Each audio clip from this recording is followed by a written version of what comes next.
Bonjour à tous, bienvenue dans cette vidéo et surtout bonjour à Marceau que je salue puisque c'est surtout lui que va concerner cette vidéo et enfin ce qui se passe autour de lui notamment.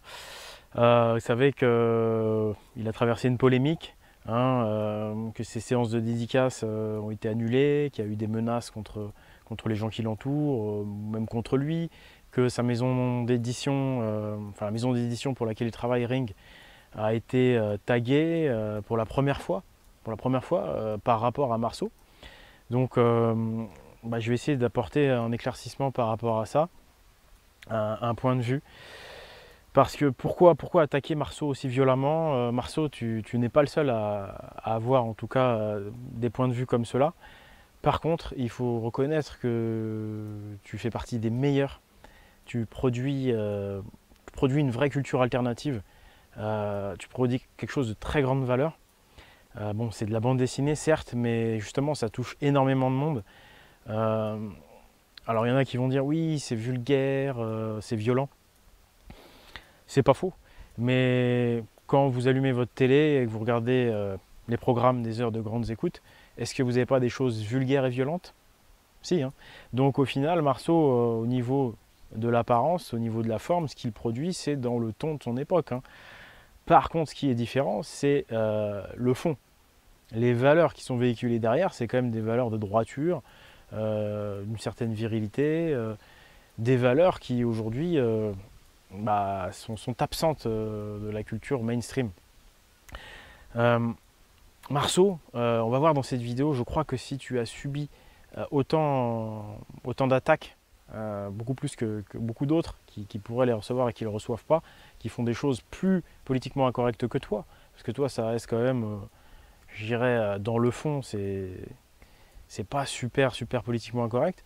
Je pense que c'est parce que tu incarnes le Gaulois, l'archétype du Gaulois que je vais définir et vous allez voir, on va clarifier beaucoup de choses.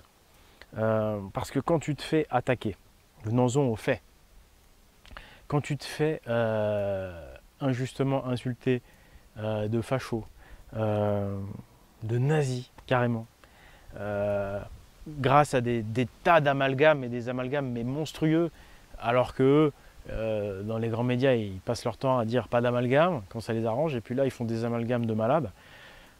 Ça s'appelle procéder comme des fanatiques. C'est pour moi du terrorisme intellectuel. Et certes, il y a peut-être des gens un peu malades et tout ça qui veulent se donner bonne conscience, qui croient un peu à ce qu'ils disent, mais je crois que dans le fond, c'est du pur terrorisme intellectuel, c'est de la stratégie pour faire taire certaines idées, pour diminuer la liberté d'expression.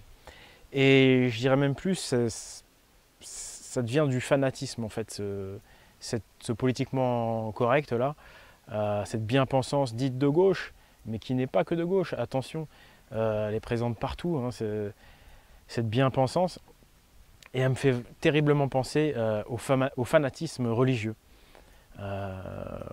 Voilà, les anciens temps qui sont en train de revenir en France, hein, avec la religion musulmane, hein, il y a des fanatiques, hein. C'est les mêmes méthodes. Ces gens pourtant qui t'insultent sont des athées, en tous les cas déclarés, mais bien qu'ils soient athées, ils agissent comme des fanatiques religieux. Et ça, c'est très grave. C'est un marqueur d'une société dont le pouvoir veut en fait, tu vois ce que je veux dire, instaurer une forme de dictature. Et la première chose à faire quand on veut mettre en place une dictature, c'est réduire la liberté d'expression par justement des accusations, en montrant du doigt, en terrorisant les gens qui véhiculeraient des valeurs de bon sens, des valeurs qui amènent à la réflexion, à l'apaisement. Une dictature, ça aime l'esprit fermé, religieux, c'est-à-dire, quand je dis religieux, il y a des gentils d'un côté, des méchants de l'autre, des très très méchants, le diable, tu vois, les nazis ou le diable. Puis de l'autre côté, tu as les gentils, tu vois. Ça, c'est très mauvais, ce genre de pensée. Et ça nous ramène tout de suite, effectivement, au Moyen-Âge. Parce que justement, je disais que si tu étais toi, Marceau, attaqué plus que les autres, c'est parce que tu étais un vrai Gaulois. Rappelons-nous comment ont terminé les Gaulois. Comment ça se fait qu'on n'est plus des Gaulois. eh bien je vous rappelle que ce sont les mêmes qui aujourd'hui nous traitent de racistes, parce qu'on est un petit peu fiers de nos racines, ce qui paraît quand même naturel. Ce sont les mêmes qui aujourd'hui nous traitent de racistes, qui jadis traitaient nos ancêtres gaulois de païens, d'hérétiques, ou pour les femmes, on les traitait de sorcières. Vous voyez ce que je veux dire? Rappelez-vous, ça a été très violent.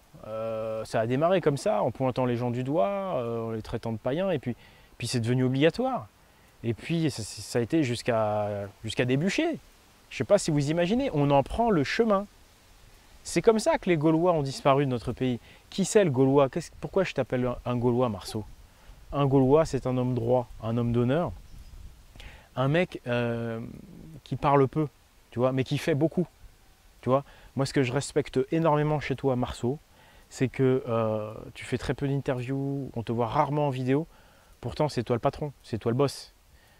Tous les gens qui ont travaillé avec toi, tu as énormément de talent et on te connaît par ton travail, pas parce que tu as une grande bouche, tu vois. Et c'est ça qui caractérise le Gaulois, c'est ça qui caractérise les racines de la France. C'est des gens qui travaillent beaucoup, mais en silence, tu vois. Alors qu'aujourd'hui, on est dans un monde gouverné par des gens qui parlent beaucoup, qui font beaucoup de bruit, mais dans les faits, est-ce qu'ils ont produit vraiment beaucoup? Non. Alors que chez toi, la balance, elle est clairement du côté de ce que tu as produit. Tu produis énormément, mais tu fais peu de bruit, tu ne te fais pas trop remarquer. Et ça, c'est gaulois.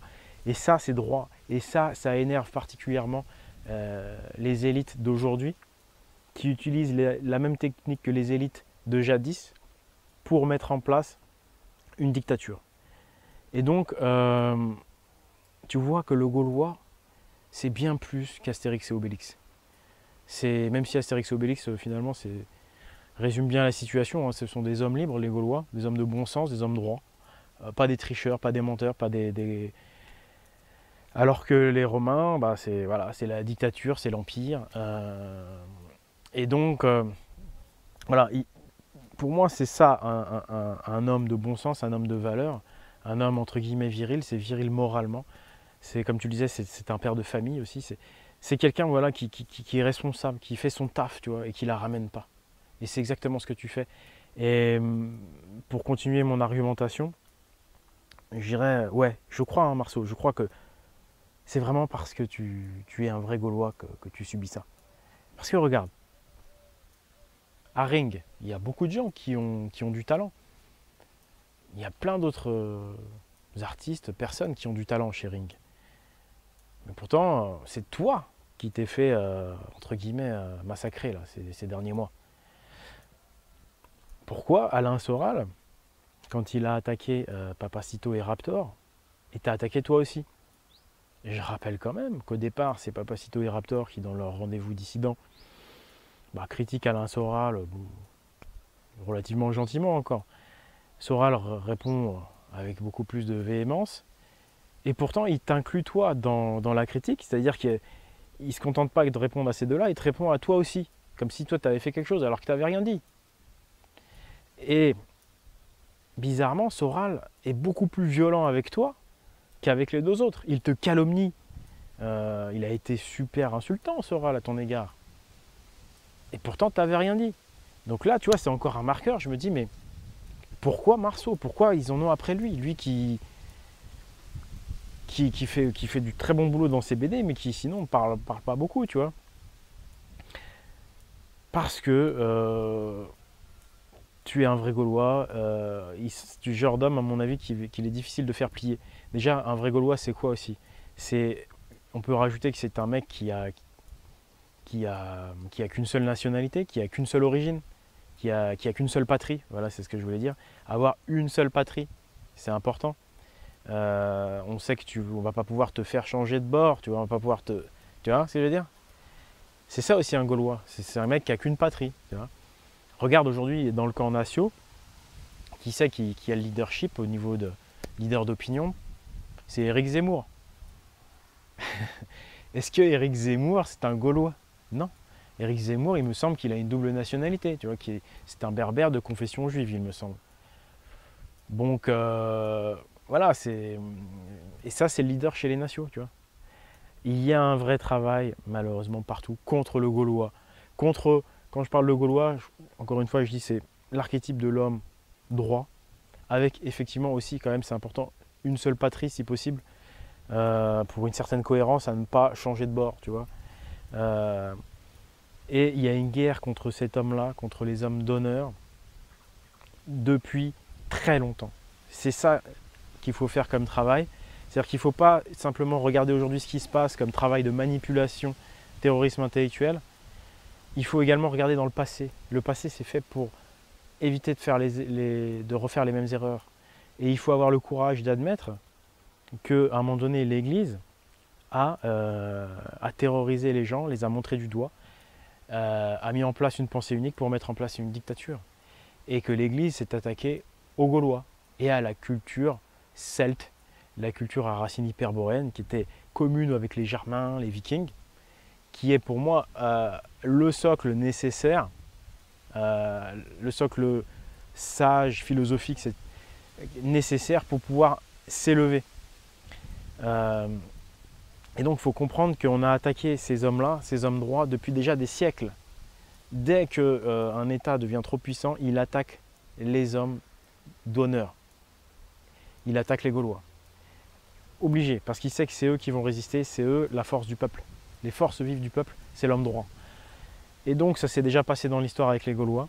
On a éradiqué cette culture de l'homme émancipé, de l'homme indépendant, cette culture gauloise. Et aujourd'hui, on est dans un autre contexte. Encore une fois, on attaque les Gaulois. Et on attaque toutes les valeurs de bon sens, les valeurs chevaleresques. Mais je pense, si on veut que les gens comme ça, qui sont conscients de ce qui se passe dans ce pays, qui ont encore un peu de bon sens, faut qu'ils reviennent à l'archétype du Gaulois et à cette culture hyperboréenne. Parce que l'avantage qu'elle a par rapport à la religion, c'est qu'il n'y a pas de fanatisme. Il n'y a pas de possibilité de sombrer dans le fanatisme. Vous comprenez? Et ça, c'est super important. Il n'y a pas de dualité. Il n'y a pas les gentils et les méchants. Il n'y a pas le méchant diable et le gentil Dieu. Tu vois? C'est ça, c'est cette pensée-là qui est dangereuse.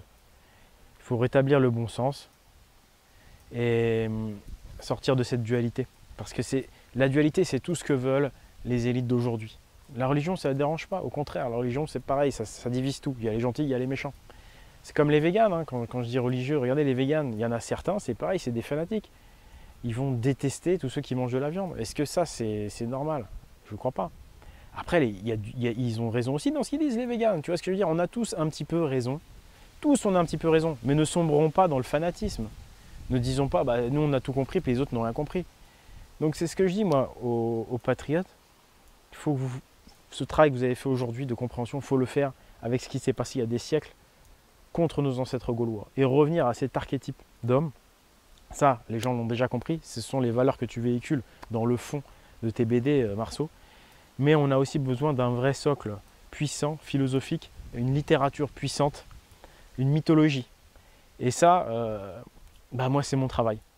Donc, c'est pour ça que je te parle aussi, Marceau. C'est parce que je ne fais pas ça comme ça pour faire des vues. Je fais ça pour te parler à toi d'homme à homme.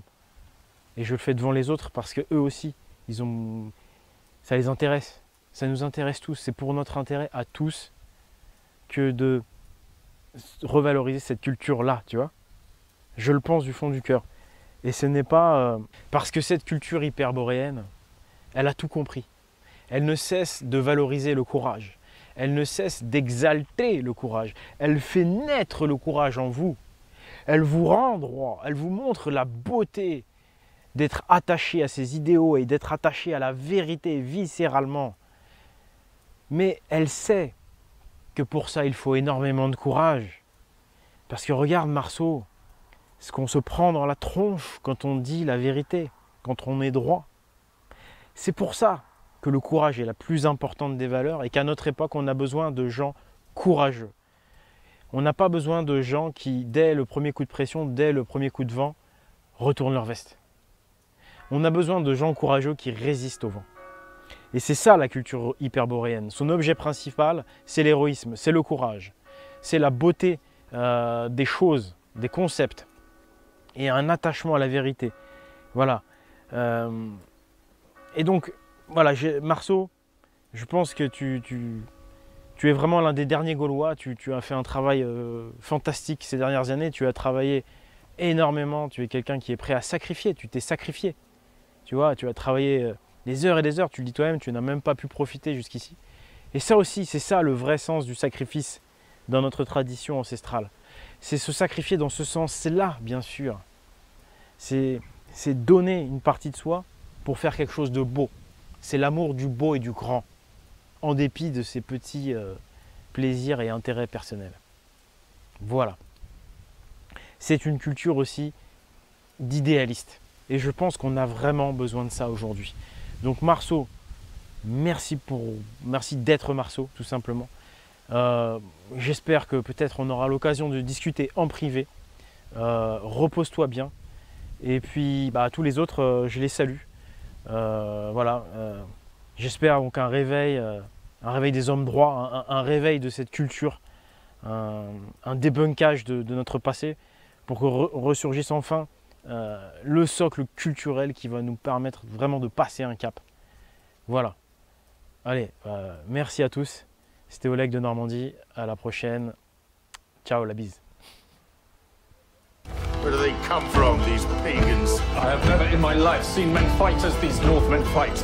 Believe me, there's something devilish in the way they look, in their lack of fear in the face of death. Are these pagans not men like we are?